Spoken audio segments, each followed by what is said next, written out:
Os lendários anjos de Apolo invadem o santuário de Atena e derrotam facilmente os cavaleiros que encontram em seu caminho até as 12 casas do Zodíaco. Artemis usa seu sangue para banhar as glórias, as vestimentas dos anjos, que estão a serviço de Apolo. Assim, os trajes dos guerreiros celestiais estão em pé de igualdade com as armaduras renascidas pelo sangue de Atena. A sacerdotisa escolhida pelos deuses desce dos céus e comanda os anjos solares na investida contra a elite dos cavaleiros de Atena. Começa agora a mais feroz batalha no santuário. Confira agora a Saga dos Deuses, a continuação do Prólogo do Céu que desenvolvi por 13 anos. Conteúdo exclusivo com minha arte e roteiro. Oi amigos, sou o Diego Mario, o autor da Saga dos Deuses. Deixa o like e já me segue para receber os conteúdos do canal mais atualizado de Saint Seiya, agregando e mantendo sempre viva a chama da vida dos cavaleiros.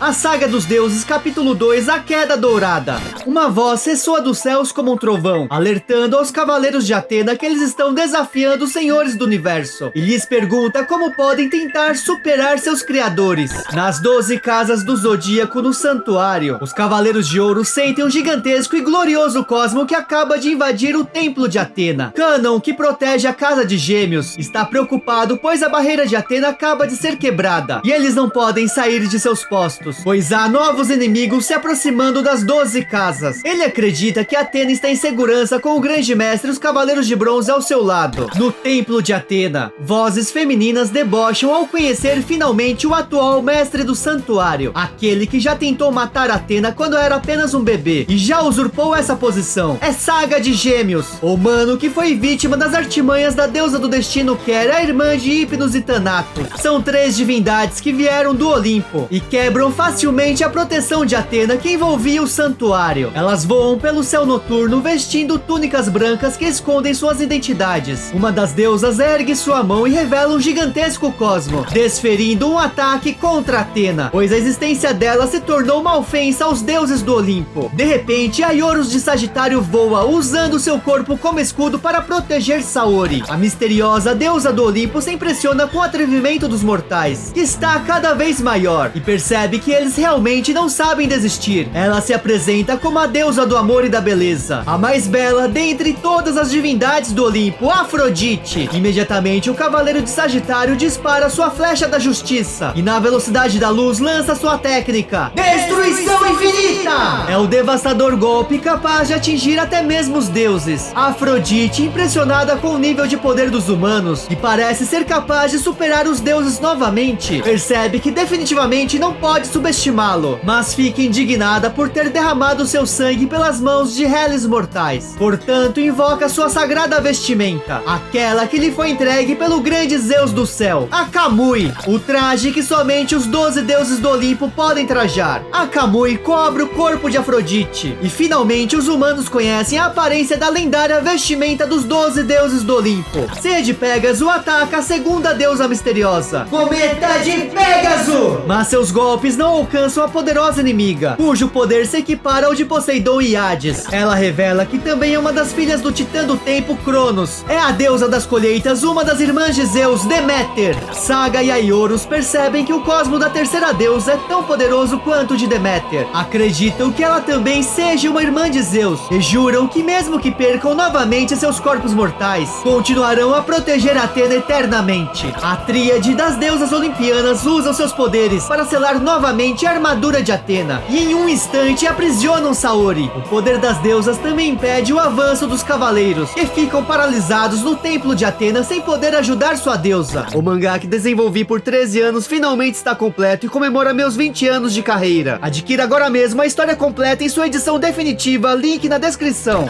A Saga dos Deuses, capítulo 3, a deusa do caos. A divindade cuja beleza reluz entre o céu e a terra empunha sua arma divina que possui a forma de um espelho. É a deusa nascida da espuma do mar pelo poder de Urano. Ela aplicará o castigo do céu sobre os humanos que se opuseram à vontade dos deuses do Olimpo. Para iniciar o fim da lenda dos cavaleiros de Atena, Afrodite decide deter os cavaleiros de bronze, que já derrotaram os deuses. Ela usa sua técnica Espelho Fulminante do Esquecimento, e assim aprisiona Seiya, Shun, Shiryu, Yoga e Ikki no mundo zero, uma dimensão onde não há movimentos nem sentimentos, um lugar onde o tempo não passa, sendo a única forma de conter os cavaleiros que já realizaram milagres. Deméter também traja sua Kamui e acredita que os jovens cavaleiros estão apenas colhendo o que plantaram, no momento em que desafiaram os deuses do Monte Olimpo, e previne os humanos que não será uma boa colheita. Sentindo que os cosmos de Sei e seus amigos desapareceram, outros cavaleiros de ouro partem para o templo de Atena, mas Mu continua protegendo sua casa, pois a ameaça vinda por terra se aproxima. Com os cavaleiros de bronze presos no espelho de Afrodite, a armadura divina de Atena selada na forma de estátua, e Saori presa pelos poderes das 3 deusas olimpianas, os súditos do Olimpo são convocados. Eles são os anjos. Deméter invoca o guerreiro celestial que já foi um servo de Atena no passado, o anjo mais belo do Olimpo, protetor dos campos e florestas, Dáfne de Cassiopeia. Afrodite invoca os anjos do amor, liderados por seu filho Eros, que transita do caos ao cosmo, unificando e coordenando os elementos. Dáfne, o anjo da natureza, chega com ordens do Olimpo. O grande Apolo deseja o retorno imediato das deusas, agora que Atena foi aprisionada, mas Afrodite recomenda que eles não subestimem os seres humanos, que já derrubaram até mesmo Poseidon e Hades. Eros, o mestre da paixão e das ilusões, chega com Kypris, o detentor da brisa que anuncia a queda dos Cavaleiros da Esperança, e Afros, o senhor dos maremotos e das tempestades. Eles têm a missão de impedir que a profecia de Metis, mãe de Atena, se torne realidade. A punição dos deuses por derrubarem os titãs deve ser evitada pelos anjos. Das sombras de Cassiopeia surge mais um anjo da natureza,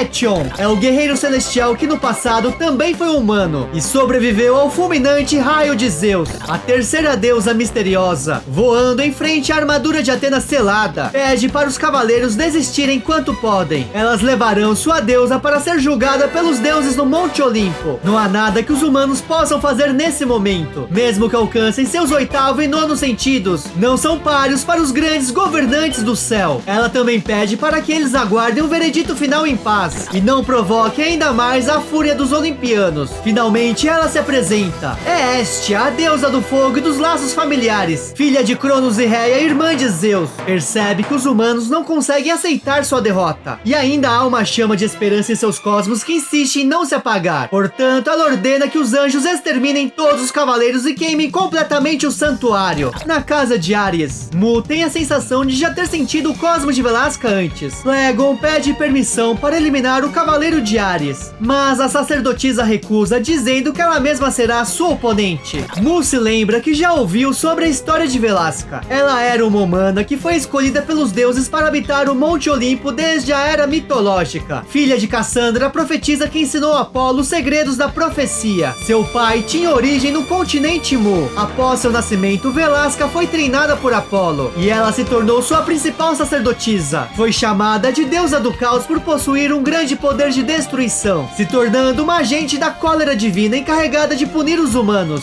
Velasca se impressiona pelo conhecimento do Cavaleiro de Ares, mas revela um detalhe que Mu jamais poderia imaginar. Velasca sacrificou sua vida como instrumento dos deuses para provocar a ação vulcânica que dizimou 64 milhões de habitantes do continente Mu. Desde então, Apolo supervisiona sua alma através dos séculos, a treinando a cada reencarnação. Esse é o seu destino: nascer na Terra entre os humanos e certificar que a grande vontade dos deuses prevaleça. Além disso, ela sente em seu interior um grande poder que permanece adormecido. Mesmo sem saber o que é, acredita que exista uma razão ainda maior para sua existência nesta era. Velasca ainda revela que Apolo previu que os alquimistas do continente Mu iriam garantir a vitória de Atena em todas as batalhas, com a evolução de suas técnicas capazes de criar as armaduras com pó de estrelas e gamânio. E a deusa da guerra se tornaria imbatível, derrubando todo o panteão olimpiano. E lamenta que sobreviventes como Mu continuaram a restaurar as armaduras do exército de Atena, porém irá eliminar de uma vez por todas os poucos restauradores da terra. Velasca levanta seus braços e, como Atlas, uma parte do céu se apoia em suas mãos. Ela desfere contra Mu seu golpe, a Abóboda Celeste! O Cavaleiro de Ouro aplica Muralha de Cristal! A técnica consegue refletir parte do ataque contra a sacerdotisa. Sua diadema é destruída e revela que a atual encarnação da guerreira de Apolo pertence novamente à linhagem do extinto continente Mu. Além disso, ela revela o Cavaleiro de Ares, que nesta era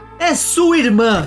Meus amigos, a saga dos deuses continua. A batalha cada vez mais se aproxima do Olimpo, a montanha dos deuses celestiais. Neste capítulo, tivemos a aparição de Daphne de Cassiopeia, personagem criado por Daphne Lullaby, um grande fã de Saint Seiya da Venezuela. Durante muitos anos, diversos fanartistas de Saint Seiya pelo mundo também o redesenharam com seus traços. Em uma parceria inédita, o antigo Cavaleiro de Cassiopeia também entra para o universo da Saga dos Deuses. E o que você está achando da minha história que narra a continuação do Prólogo do Céu? Quer ver a continuação desta história? Me conta também a sua opinião. Um agradecimento especial aos membros do canal pela força, contribuição e por acreditarem no trabalho, sempre realizado com paixão que compartilhamos por Saint Seiya desde a época da manchete. Aqui do lado esquerdo tem a playlist da nova saga oficial de Poseidon, Rise of Poseidon, e do outro lado a Saga dos Deuses, a versão que criei da continuação do Prólogo do Céu com os anjos solares de Apolo. Se curtiu o conteúdo, deixa seu like, subscribe, comenta, hashtag Kamui, muito obrigado. Manda esse vídeo pro seu amigo fã de Cavaleiros.